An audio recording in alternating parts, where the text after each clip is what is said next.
Eto na mga kababayan natin, nagpagalingan na itong mga alipores ni Ngagba at itong alipores ni Tambaluslos mga kababayan.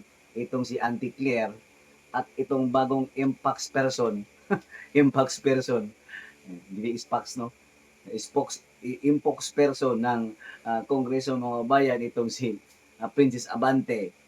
Abay ang sabi niya, walang tigil daw ang paninira at intriga nating mga DDA supporters kay Martin Romualdez.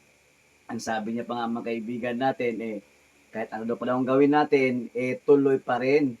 At nanindigan sila na tuloy-tuloy ang pagtulong nila sa sambayan ng Pilipino, lalo na daw sa mga mahihirap. At ito pa mga bayan, ang sabi nitong si Princess Abante, hindi daw kinakahiya ng House of Representatives ang pamimigay ng ayuda. Abay, mantakin niyo yung mga bayan At sinabing, itong si Martin Romualdez daw ay tinatawag na tambaluslos daw ng mga DDA supporters at vloggers dahil nga daw sa pagtulong. Aba, teka lang anong klase ba kasi ang pagtulong na yan? Yan ba'y pagtulong o talagang panunuhol? Dahil ngayon lang ako nakakitang kongreso na walang ibang ginagawa kundi pamimigay ng ayuda. Ayuda, AX, tupad, ha? AKAP. Di ba? Ang ayuda, ginagamit lang yan o ginagawa lang yan pag mayroong mga sakuna, bagyo, lindol, at kung ano pang kalamidad. Diyan po pumapasok ang ayuda, mga kababayan natin. Pero bakit itong kongreso, itong mga congressman, walang ibang ginagawa kundi puro lamang pamimigay ayuda, ginawa nilang pulpul ang sambayan ng Pilipino, pero hindi nyo manuloko ang taong bayan sa mga estili nyo pamimigay ng mga pera. Pera naman talaga yan Kung isipin mo, kung tingnan mo, parang sila yung namimigay ng pera, parang galing sa kanila. Nagkakamali kayo dyan. Ang tao po, ang sambayan ng Pilipino ay marunong pong mag-isip. Kahit ano pang ginagawa niyo pamimigay ng pera o ayuda dyan, tatanggapin niyo ng taong bayan. Tingnan niyo anong nangyari sa katatapos na eleksyon. Di ba, yung ama mo, Princess Abante, isa sa mga nalubwak, talo. Ganun yun.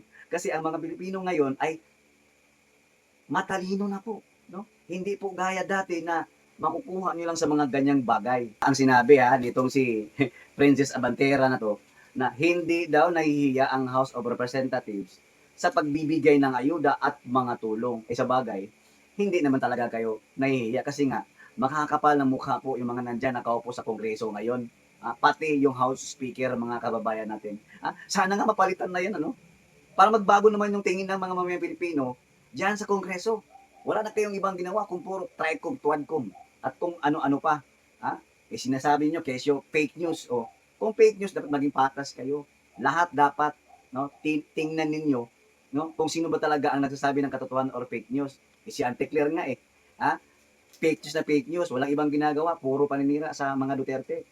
Kahit kitang-kita na ang dami na pong kriminalidad na nangyayari sa bansa natin, buta, bungol, bulag. Nakakatawa mga kababayan. Dahil naniniwala ito si Princess Abante mga kababayan na mas mabuti pa daw tatawagin na daw tambaluslos kesa dong mga kawatan. Ano pa lang pagkaintindi mo sa tambalos? Ang tambaluslos walang kwenta yan. Ibig sabihin, pag sinabing tambaluslos, wala kang exactly mandato. Ibig sabihin, wala kang ginagawa, puro panlilin lang, paninira, gagamitin ang kapangyarihan ninyo sa posisyon. Yun po ang nangyayari ngayon. Tingnan nyo, lahat ng congressman, i-impeach si VP Sara Duterte. Doon ka magtataka.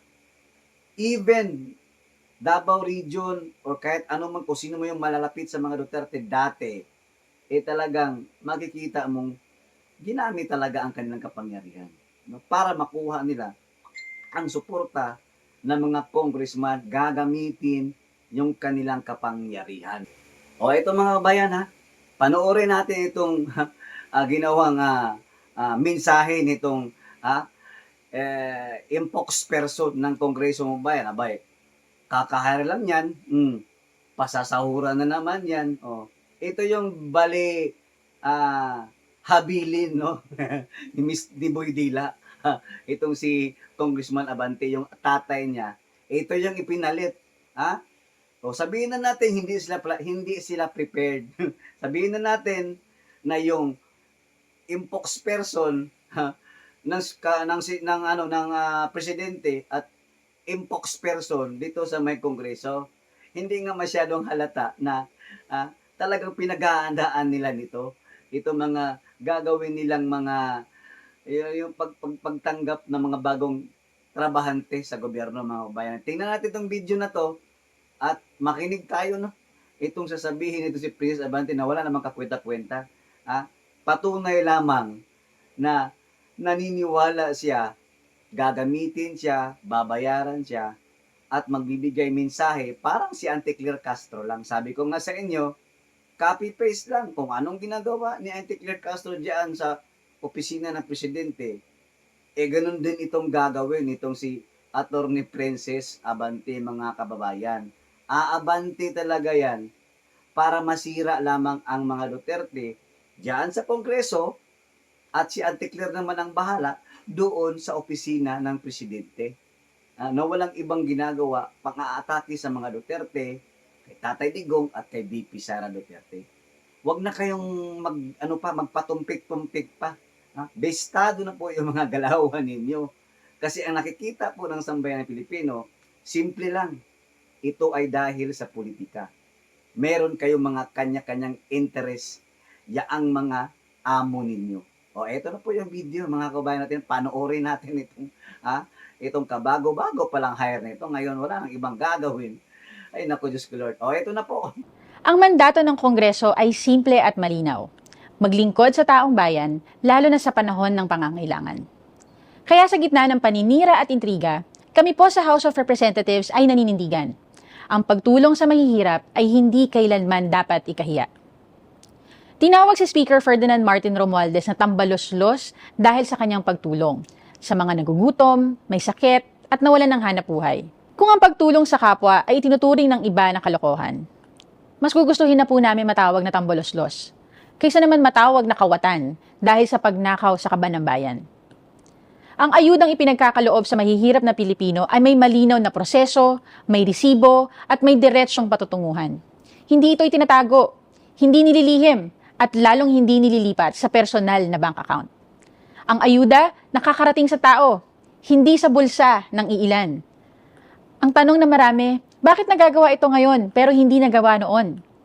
Dahil may leader tayong inuuna ang kapakanan ng mahihirap kaysa sa kapritsyo ng politiko. Dahil may speaker tayong tapat, maingat sa pondo, at malinaw ang direksyon. Hindi nagpapakitang gilas, kundi nagpaparamdam ng tunay na serbisyo. Hindi ito tulad ng confidential at intelligence funds na ginastos sa loob lamang ng iilang araw. Walang paliwanag, walang breakdown. At hindi rin ito tulad ng mga hindi idineklarang bank accounts na may milyong pisong laman. Pera ng bayan pero walang maipakitang pinanggalingan o patutunguhan. Habang ang iba ay abala sa pag-iikot sa abroad, sa media appearances, at tilang maagang kampanya, si Speaker Romualdez at ang Kamara ay patuloy na nagtatrabaho, naghahain ng batas, nagbabantay ng pondo, at nagdadala ng serbisyo sa mga nangangailangan. Malinaw po, wala sa kilos, pananalita, o gawain ni Speaker Romualdez ang pagtakbo sa 2028. Hindi siya nagpapakita sa media para magpasikat. Wala siyang press con para magpabango. Hindi rin siya gumagamit ng TikTok or vlogs para magpa-cute. Ang inuuna niya, serbisyo, hindi sariling interes. At higit sa lahat, si Speaker ay kilala sa paggawa ng mga desisyong mahirap at hindi palaging popular. Ganyan ba ang may plano sa 2028? Dahil kung ang iniisip mo ay eleksyon, hindi mo gugustuhin masaktan ng iba para lang magpatupad ng tama. At ito po ang tanong. Di ba kayo nagtataka kung bakit pilit nilang pinupunterya ang isang taong sinasabi nila hindi naman lumalabas sa survey bilang kandidato sa 2028? Baka naman ginagamit lang nila si Speaker para mambastos, para magpatawa, o para magpakitang tao sa publiko. Kung may checklist ng pagiging presidentiable, mukhang may ilan pong gustong makaperpekto. Pero si Speaker, wala sa checklist. Nasa trabaho. Mahalaga ang respeto sa kapwa lingkod bayan. Pero mas mahalaga ang pagrespeto sa katotohanan at sa pera ng taong bayan. Mabigat po ang mga personal na banat. Pero mas mabigat ang mga isyong kinakaharap natin ngayon. Katiwalian, kapabayaan, at maling paggamit ng pondo. Kaya sa mga patuloy na naninira, habang abala kayo sa pagpapatawa at pagpapalusot, kami po ay abala sa trabaho. Tahimik man kami, hindi kami bulag. At hindi kami pipikit sa harap ng katiwalian. Ang sagot po namin, trabaho, hindi drama. Maraming salamat po. Ang sagot daw nila, ang ginagawa nila, trabaho, hindi drama. Aba, teka lang, trabaho pala yung namimigay tayo ng ayuda? Trabaho pala yun, ano? Attorney Princess Abante? Yun pala ang trabaho ng isang kandidatong ang laki-laki ng inyong mga budget ng mga congressman. Pero ang trabaho ninyo, hindi proyekto. Magkaiba po ang project sa ayuda program. Ha? At saka sasabihin ninyong tahimik lang ang inyong speaker, Martin Romualdez. Ha? At binabantayan ang pondo ng Kabanang Bayan. Eto ba, teka lang baka binabantayan at masyadong tahimik dahil iniisa-isa na or dinadahan-dahan na para isuksok sa bulsa. Ganun ba yon, Attorney Princess Abante? Ganun ba dahil sobrang tahimik at nagtatrabaho? Ang problema, ang tanong ko lang, nasaan ang kanyang trabaho? Trabaho pala yung ganun lang ang ginagawa mo sa Kongreso, yung nagbibigay ka ng ayuda.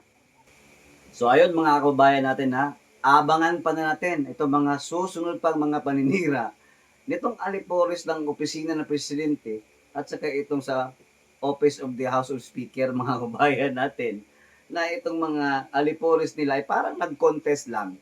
Nag-contest na mga maling o paninira sa mga Duterte, magbibigay, ililihis ang totoong usapan at nangyari sa kanilang mandato diyan sa Kongreso at ang mandato doon sa opisina ng presidente.